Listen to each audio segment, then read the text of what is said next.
Buenas tardes, bienvenidos a los Jueves Culturales que gracias a Modusil y al sistema de bibliotecas llega a nosotros con el apoyo de Melanie, que nos apoya de biblioteca.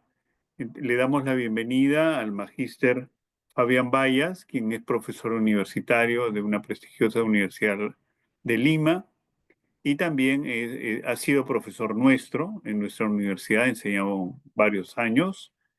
También es director de la página internacional del Diario El Peruano y también enseña en la Maestría de San Marcos, el curso que él tiene debido a su carrera que es politólogo, que es consultor internacionalista.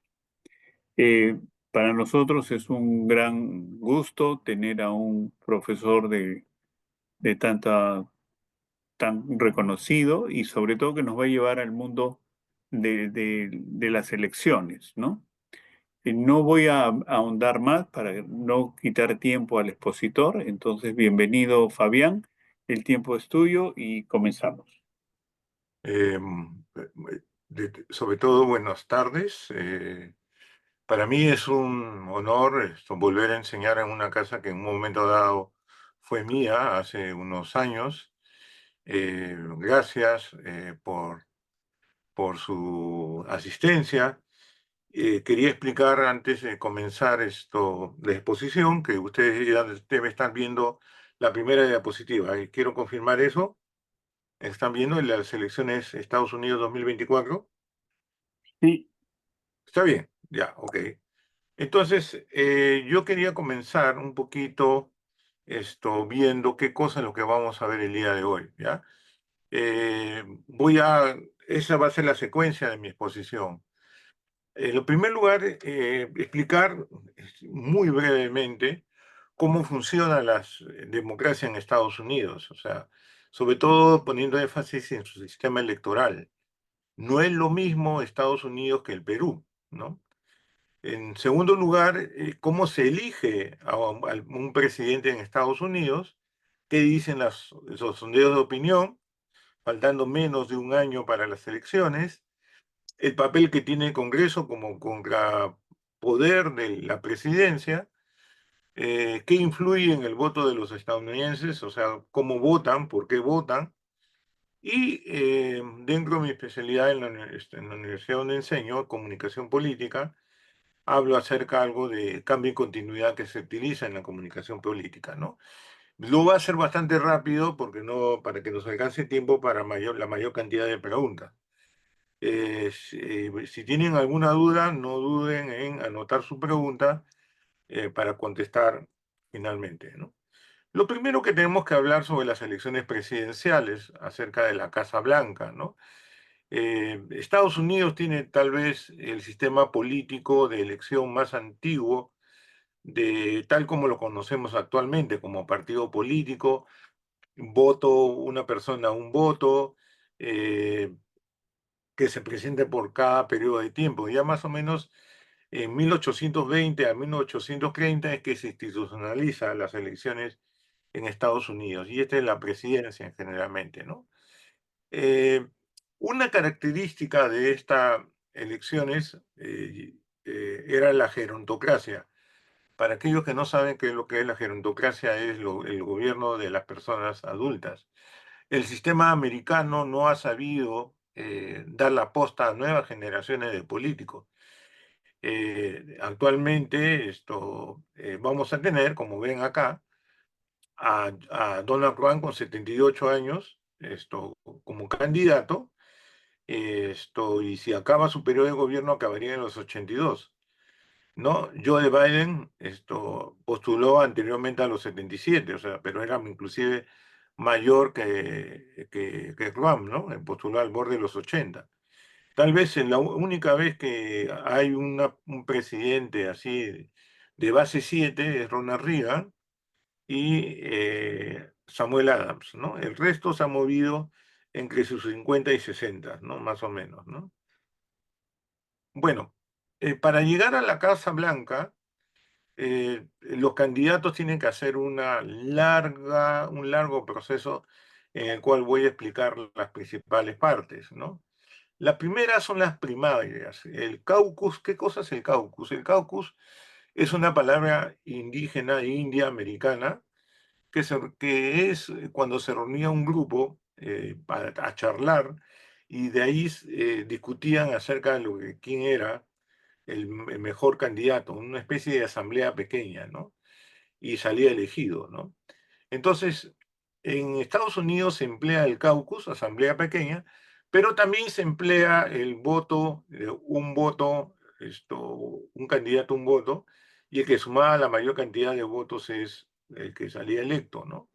Estas son las elecciones primarias, donde cada partido, en el caso de estadounidense, que tiene que ver mucho con la tradición anglosajona, se dividía simplemente en dos partidos políticos. Si ustedes ven el mundo donde hay influencia anglosajona, por lo general, por no decir todos, eran agrupaciones con dos partidos políticos, ¿no? En general.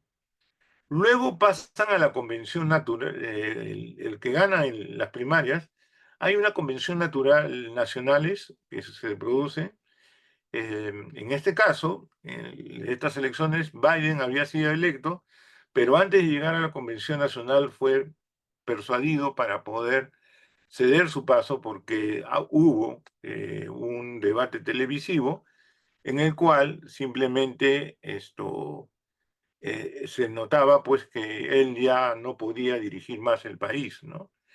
Entonces, en ese caso, lo que pasó fue de que él declinó y apareció pues Kamala Harris en general, ¿no? Pero la Convención Nacional ya se sabe quién va a ser electo, simplemente tiene un carácter simbólico de unidad del, del partido. Luego ya pasa a las elecciones generales que después voy a indicar para escoger el colegio electoral que va a investir al nuevo presidente. Eso lo voy a explicar después, ¿ya? En general estos pasos. Vayamos con el siguiente.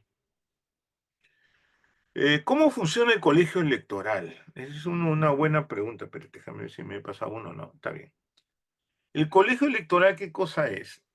Eh, Luego de las elecciones, son un grupo de 538 delegados, que a veces se suma uno o dos delegados más, cuando Washington tiene, por ejemplo, un delegado que a veces es permanente, perdón, que es permanente, y por razones históricas tiene un delegado más, ¿no?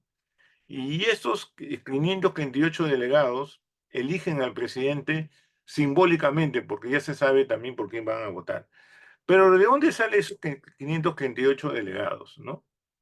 Miren, señores, y acá está la enorme diferencia que existe entre la forma como elige un peruano, los peruanos y los estadounidenses. Por razones demográficas, estos 538 delegados se distribuyen en los diferentes estados, ¿no? ¿Qué quiero decir por razones demográficas? Que los estados con mayor cantidad de electores van a ser los que tienen mayores miembros. Los que tienen menos electores va a tener menos miembros. Por ejemplo, California tiene 55, porque es el estado más poblado. 38 tiene Texas, Hawái tiene solamente 4, Nuevo México tiene 5, ¿qué más? Bajos. Eh, eh, Nueva York 29, ¿no?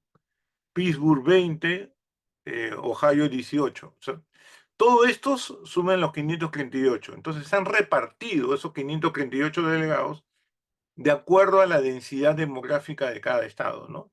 Si yo tengo más gente en el estado, entonces yo voy a tener mayor delegados que van a votar por mi presidente.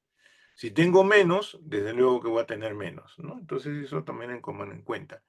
Acá está más detallado, perdón, acá está más detallado para que se vea un poquito mejor el panorama, ¿no? Wyoming 3, porque son zonas bastante desérticas. Este es lo que se denomina en Estados Unidos la zona montañosa, Mountain Zone, ¿no? California 54, 30 Florida, 40 delegados de Texas en general. Entonces, ¿qué sucede? Y esta es la gran diferencia. Aquí no es que todo el mundo vote y si es que el presidente A gana por, vamos a decir, por un voto, ese va a ser elegido, ¿no?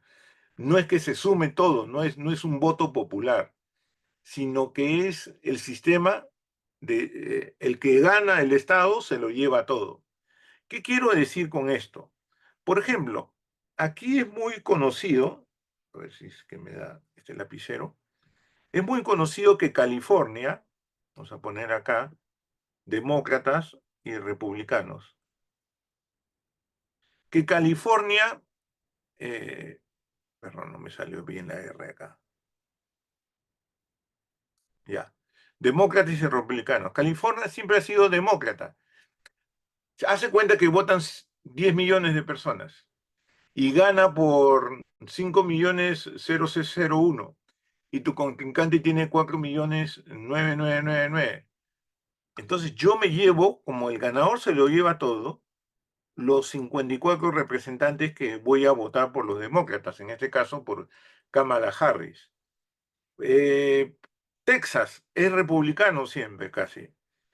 ¿Cuánto tiene? 40. Ya se cuenta que gana los republicanos que apoyan a Trump. Ellos suman 40. Vamos a ver otro estado. New Jersey generalmente es demócrata. Acá le ponen el 14. Nuevo México, demócrata, ¿no? Ya, a ver otro estado. Florida últimamente ha sido más republicano. Y así consecutivamente, ¿no? Entonces, como en total hay 558 miembros, el que tiene más de la mitad, o sea, 270, ya gana la presidencia. Entonces van sumando los delegados hasta que, en este caso, por ejemplo, tenga 274 los demócratas. Es imposible que tenga mayor cantidad repartiendo 538. Entonces ya ganan los demócratas, ¿no? En general. Entonces, cada uno de estos va siendo demócrata, este va siendo republicano, y el que gana, digamos, se lo lleva a todos. Y recién esas personas se lo van a llevar al colegio electoral para que diga yo voto por Kamala Harris, yo voto por Donald Trump. Donald Trump. Entonces, eso es la forma en la cual se vota en Estados Unidos. Muchas veces, como fue en el año 2016, y en el año 2000, donde George Bush papá derrotó al candidato demócrata, eh, el candidato demócrata tenía mayor cantidad de votos. George Bush ganó porque había ganado mm, mayores cantidad de estados, ¿no? En general, ¿no? Mayor cantidad de estados.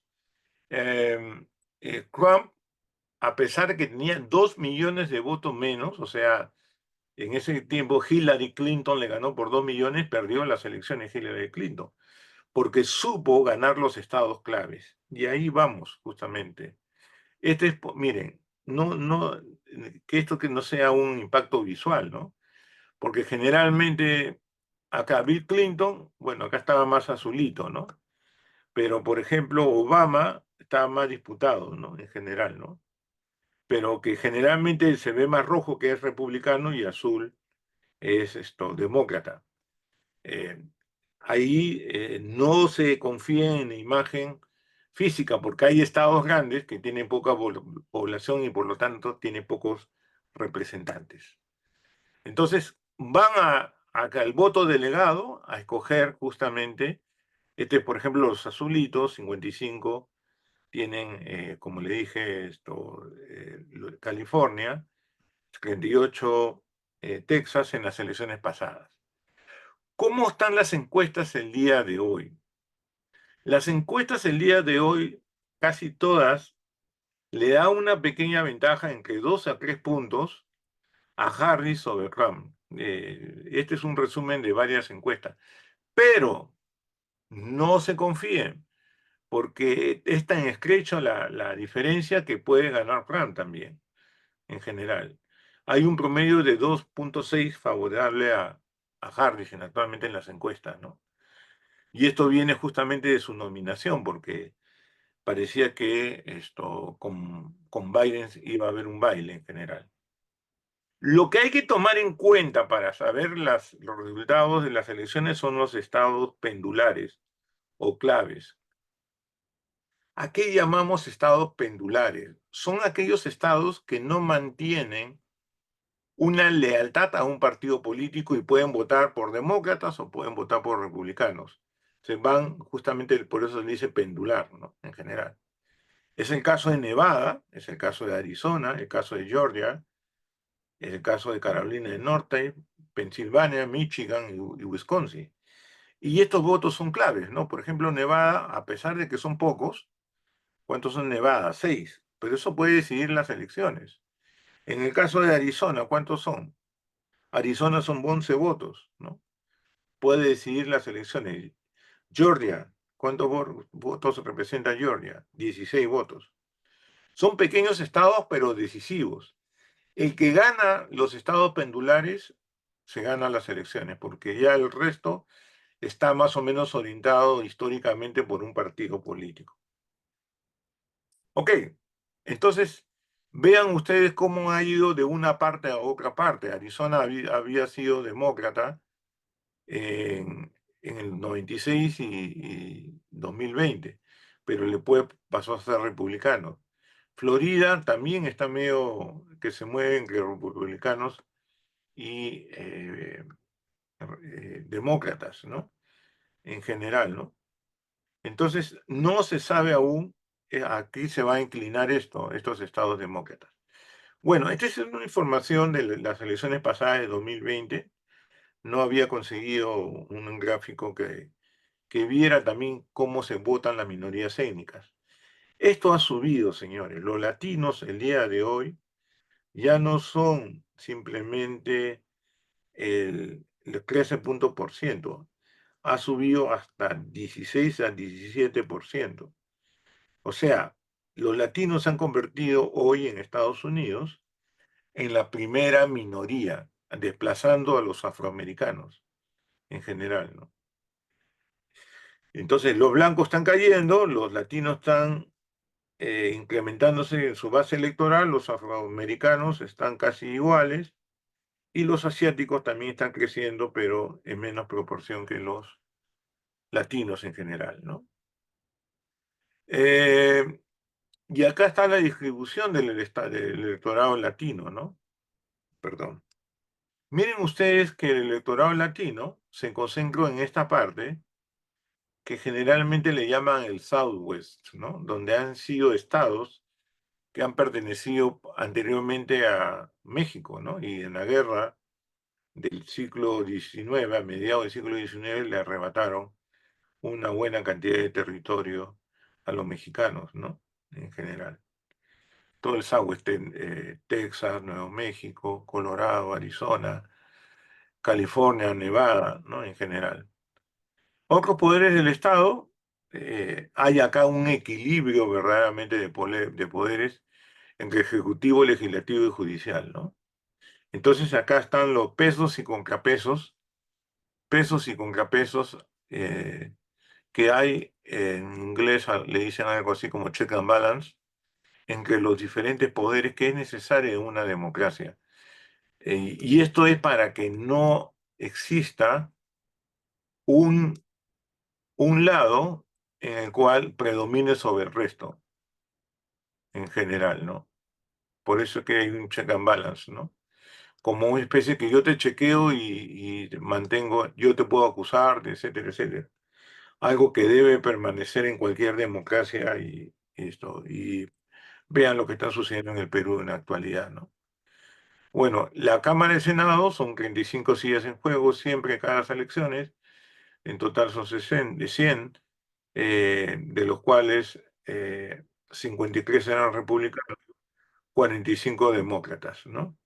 En el caso de el Congreso de los cámaras de los representantes, lo que sería para nosotros algo así como diputados, que en las próximas elecciones vamos a escoger, hay 435, de los cuales la mayoría era demócrata, ¿no? En general.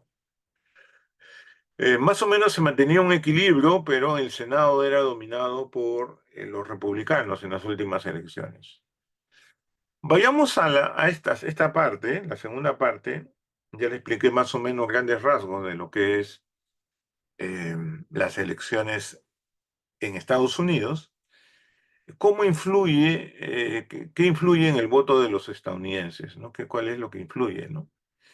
Eh, lo primero que influye es la economía, vamos a hablar de eso, luego el tema migratorio que está presente, el tema del aborto, y vamos a hablar de las guerras y también muy brevemente de las armas, que también puede influir, ¿no?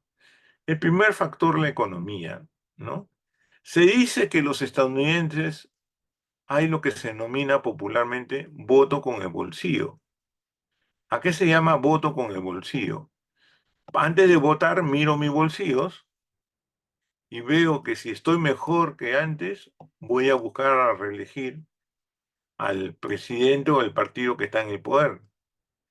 Pero si estoy mal, elijo al cambio, ¿no? Por eso se le llama voto con el bolsillo. Entonces, miren ustedes cómo está el desempleo.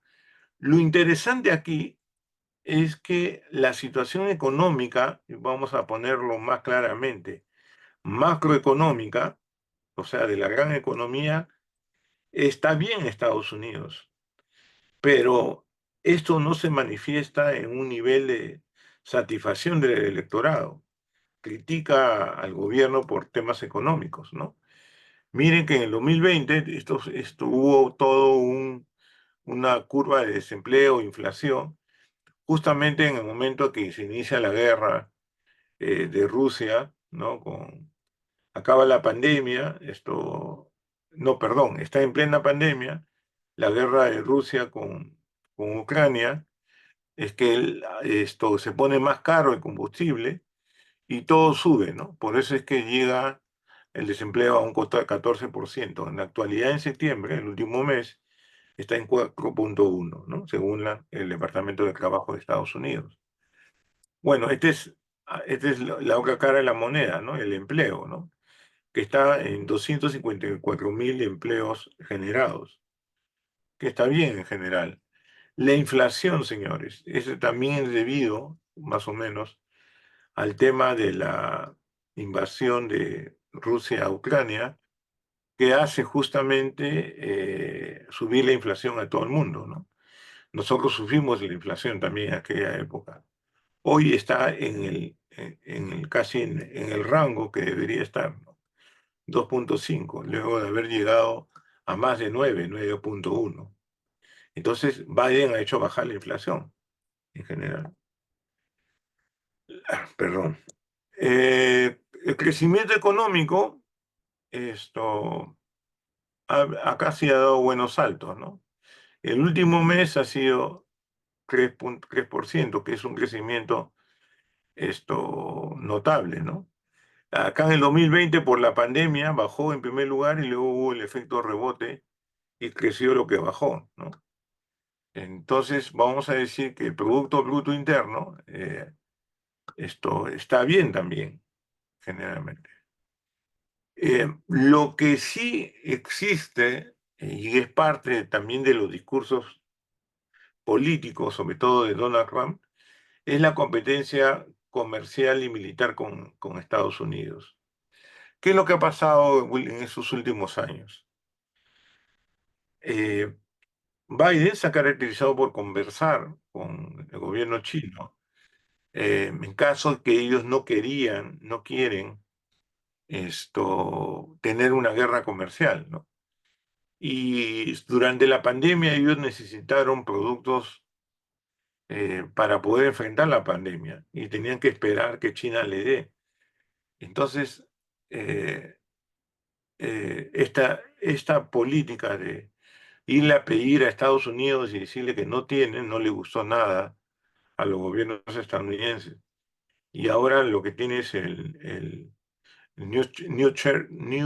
Shoring, que es llevar los productos que producía en China, llevarlo a países latinoamericanos. Principalmente que se está beneficiando eso es México, que está ingresando capitales para crear productos para consumo de la clase media estadounidense, ¿no? También algo de América Latina, pero Perú no se ha beneficiado. Entonces, la gran crítica que se le hace a China, a Estados Unidos, es que ha dejado que China se convierta en aliado de muchos países, ¿no? China tiene un proyecto que se llama la Nueva Ruta de la Seda.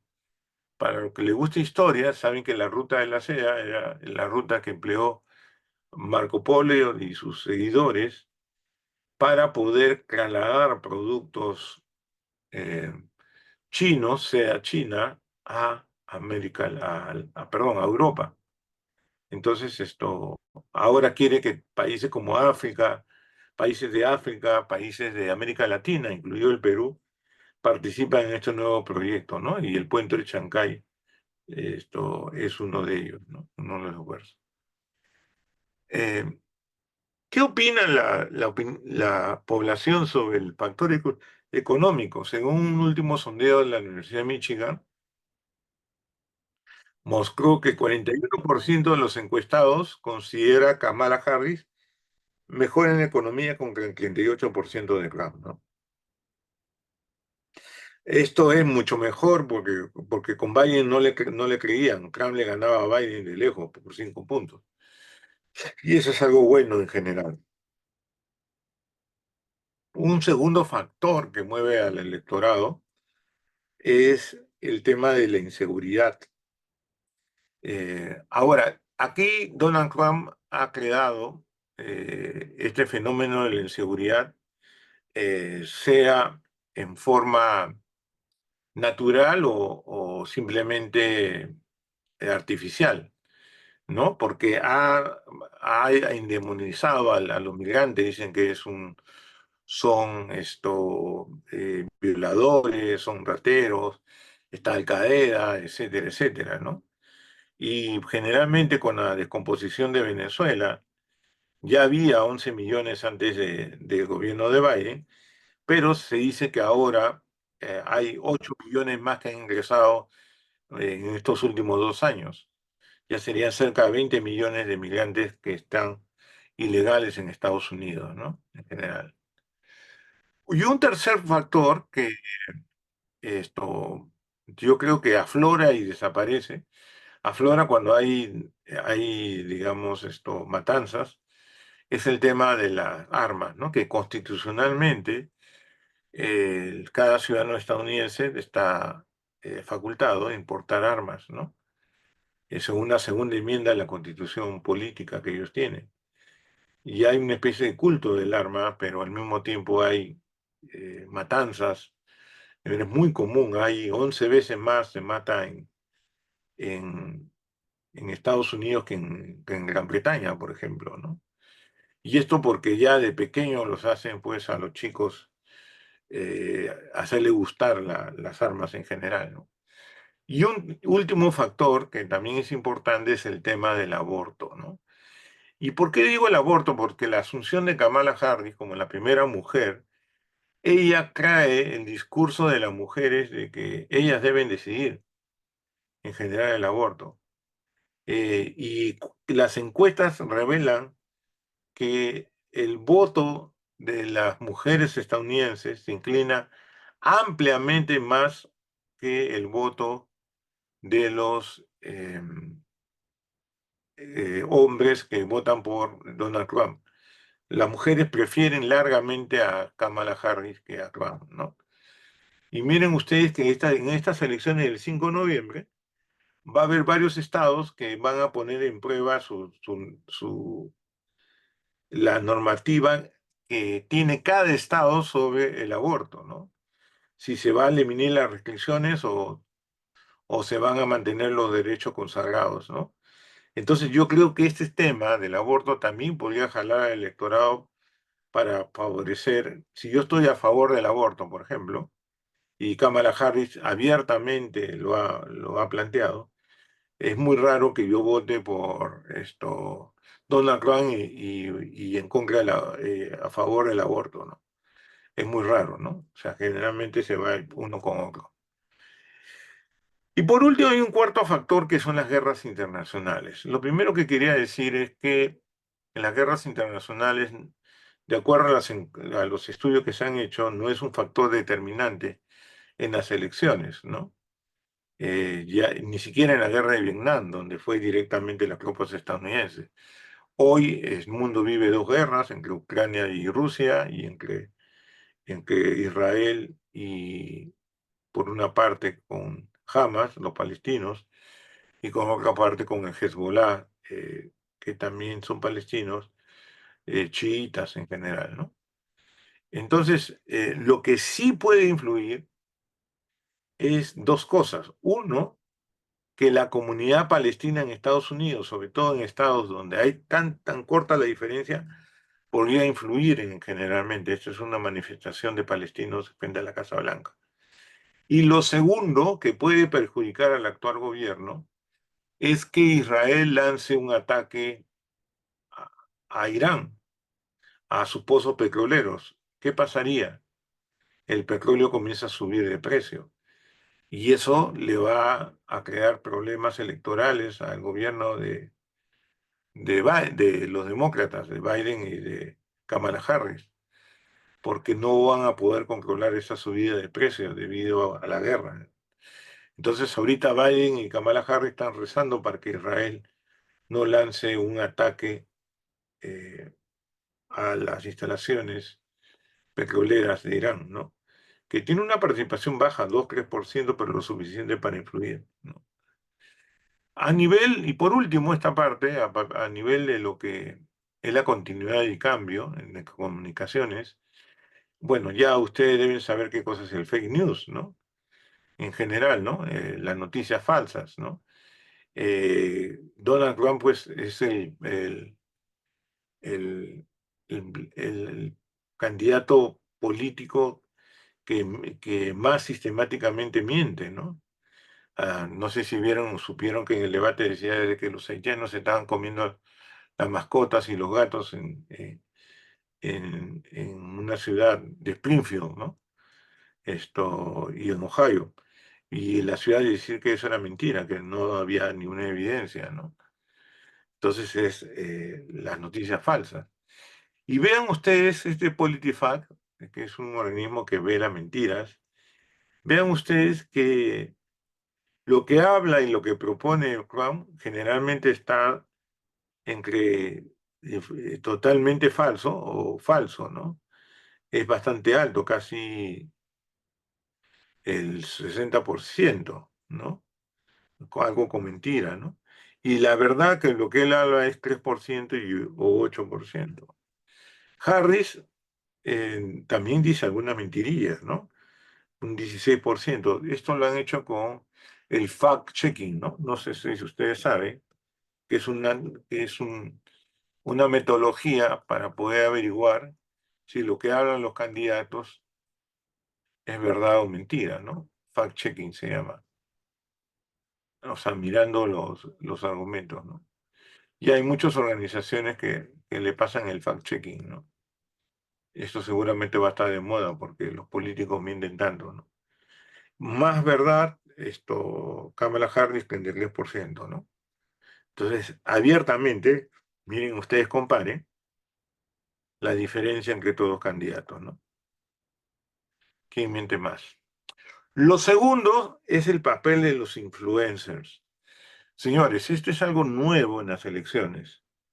Los influencers, como Taylor Swift, tanto Kamala Harris como Trump, se morían porque dijera ellos a quién respaldaba. Cuando dijo que respaldaba a Kamala Harris, en Instagram, que tiene un Instagram con 284 millones de personas, de seguidores, se incrementó en 500% el registro para ir a votar, ¿no? Entonces, hay un efecto positivo que los influencers pueden decidir elecciones. Esto es algo nuevo en general en las elecciones, ¿no? Porque luchan quién tiene más influencers. Por otra parte está la foto icónica, y ahí sí es, pues, yo agarraba uno demócrata y yo creo ahora un republicano. Este es el día de intento del asesinato cuando le rozó una bala a la oreja.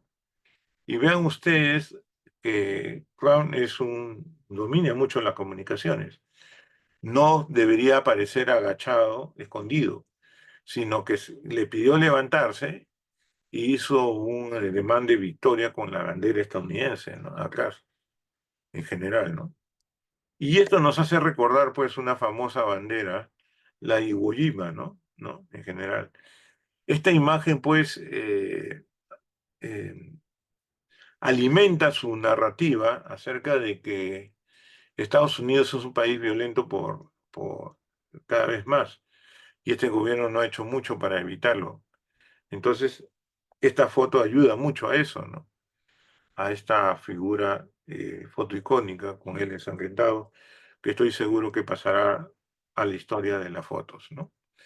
En resumen, ya para terminar, si me quieren preguntar quién va a ganar las elecciones, todavía está en un plano de la incertidumbre. Con toda seguridad los resultados van a ser estrechos y va a depender mucho de los estados pendulares, acuerdan, que van, hay veces por los demócratas y los republicanos. Y a estas alturas cualquier error en campaña podría ser decisivo para los resultados del 5 de noviembre, ¿no? Eso es lo que podemos decir estando a menos de un mes de las elecciones de Estados Unidos. Con esto, aquí terminaría mi exposición y pasaríamos al rol de preguntas. Tenemos unos minutitos para las preguntas. Lo pueden hacer para viva voz o si quieren las escriben en el chat. Anímense. El doctor Bayas nos puede absolver las preguntas. Creo que ha sido todo clarísimo. Yo no lo tenía tan claro. Gracias, Fabián, porque me Ujú, has indicado mucho y lo nuevo, lo de los influencers, ¿no? Es un dato interesante, ¿no? ujú. Como una cantante, uno de estos señores que tiene seguidores puede ser decisivo en una campaña. A ver, Pregunta, anímense a preguntar, ¿no? Como yo le sí, digo a mis alumnos, lo- pregunten con miedo o sin miedo, pero pregunten, ¿no? exacto, sí, o escriban sus preguntas, ¿no? No hay problema de que las escriban. Yo las leo si alguien está en... La mayor parte son alumnos de... Sí, son mezclados, no son de una facultad, sino pueden ser medicina humana, psicología, ingeniería industrial, Y tienen educación. relaciones internacionales, también debe También haber. tenemos, sí, exacto, tenemos business, international business, ¿no? Una carrera de negocios internacionales también. A ver, por ahí, tal vez se animan. Sí. Vamos, señores. Maestro Fabián, buenas noches. A Buenas mí me noches. llama, este doctor, me llama la atención el de los latinos. ¿Influyen en el voto? Los ilegales, ¿cuál es la situación de los ilegales? Bueno, a ver, para votar en Estados Unidos tiene que ser ciudadano. O sea, eso es algo que no hay ningún tipo de que los inmigrantes pueden votar, ¿no? Los latinos actualmente en Estados Unidos están bastante ya divididos, ¿ya? No es lo mismo los latinos en una primera generación que una segunda o tercera. Eh, Casi el 85% de los latinos tiene descendencia mexicana, un 4 o 5% cubana y lo demás del resto de los países, ¿no? Eh, Actualmente la primera generación de los latinos sí se han puesto bien, pero hay veces que ellos no quieren más migrantes latinos, ellos mismos, porque vienen a traer problemas, me identifican a mí como alguien latino de los que recién vienen, ¿no? La policía me crea problemas, me pide papeles.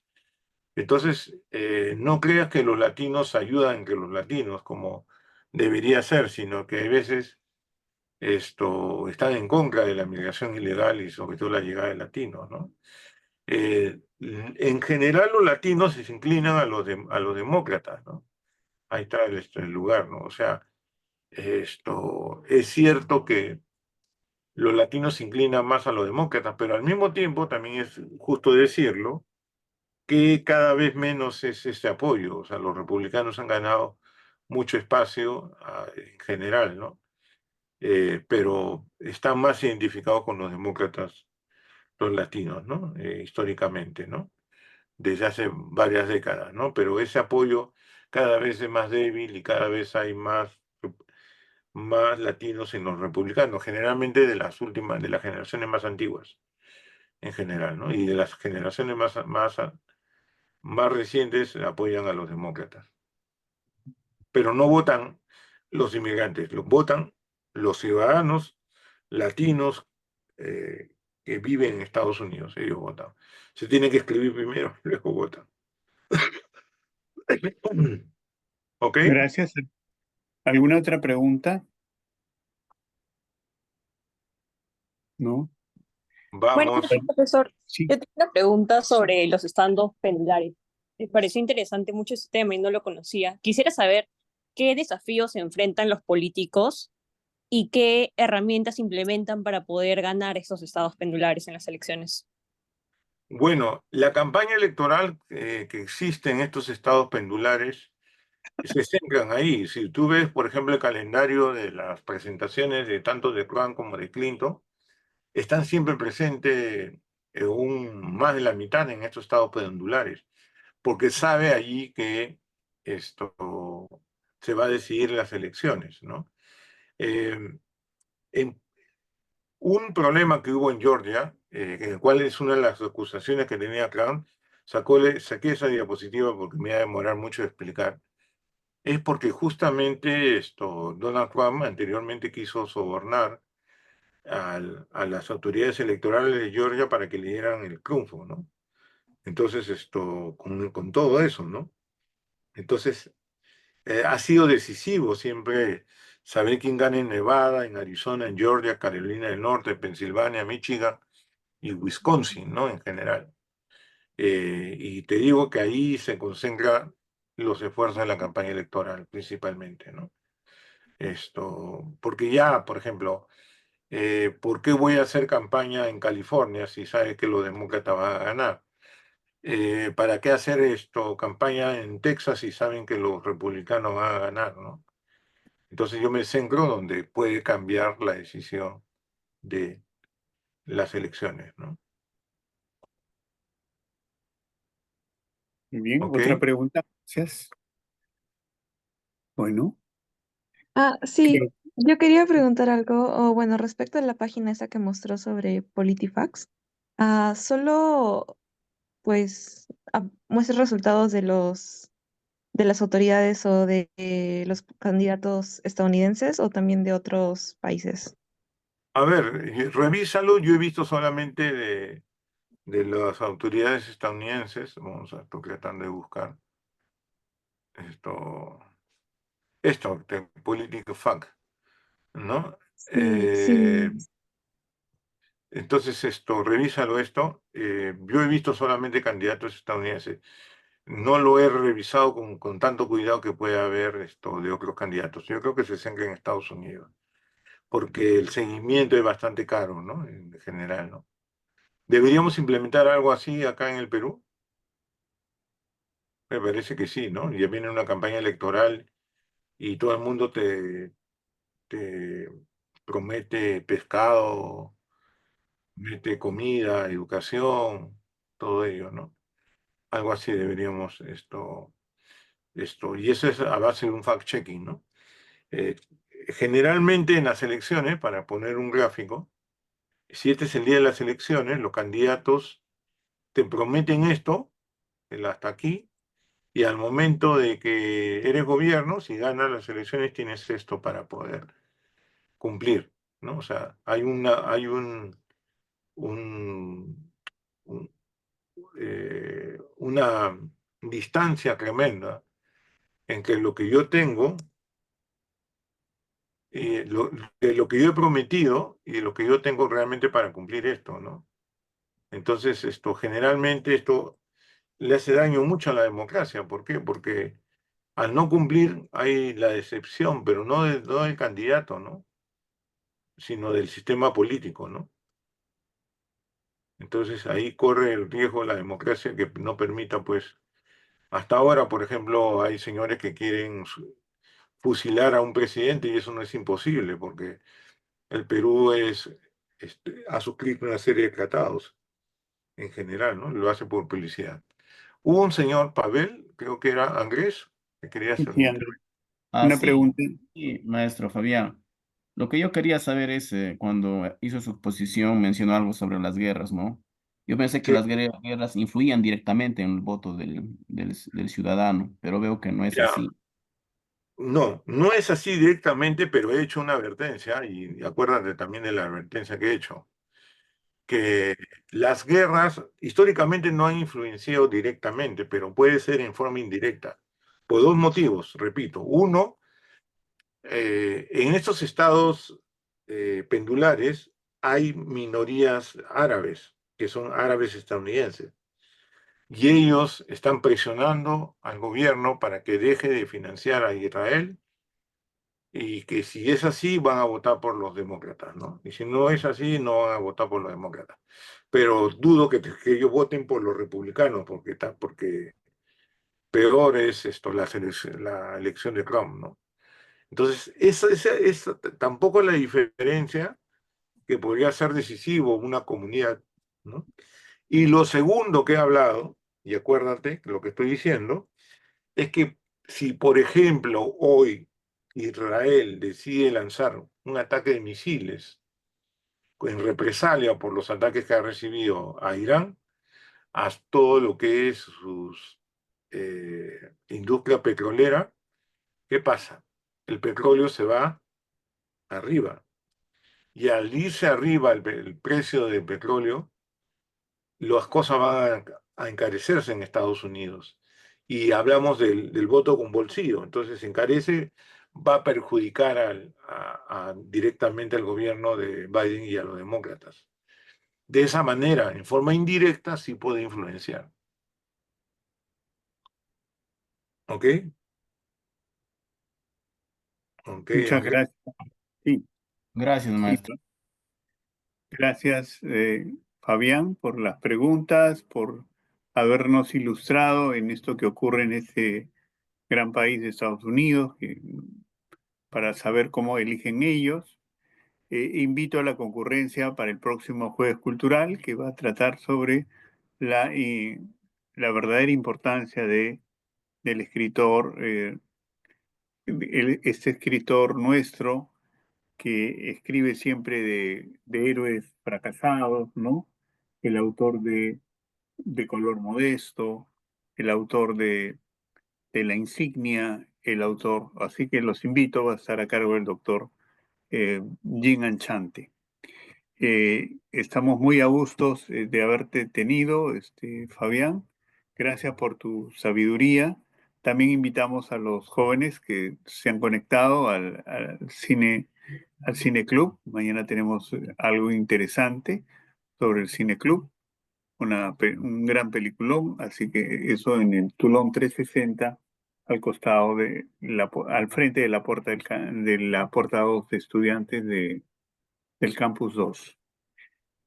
Fabián, estamos muy a gusto, hemos aprendido muchísimo hoy día y entonces reciben nuestro reconocimiento. Agradecemos entonces a Mausil, al Sistema de Bibliotecas y a Melanie que han podido hacer posible esta reunión académica y también festiva porque hemos aprendido mucho. Muchas gracias, Fabián. Y gracias a Chao. todos. Conéctense, por favor, el próximo jueves. Chao. Hasta luego. Gracias por todo. No, gracias a ti, Fabián.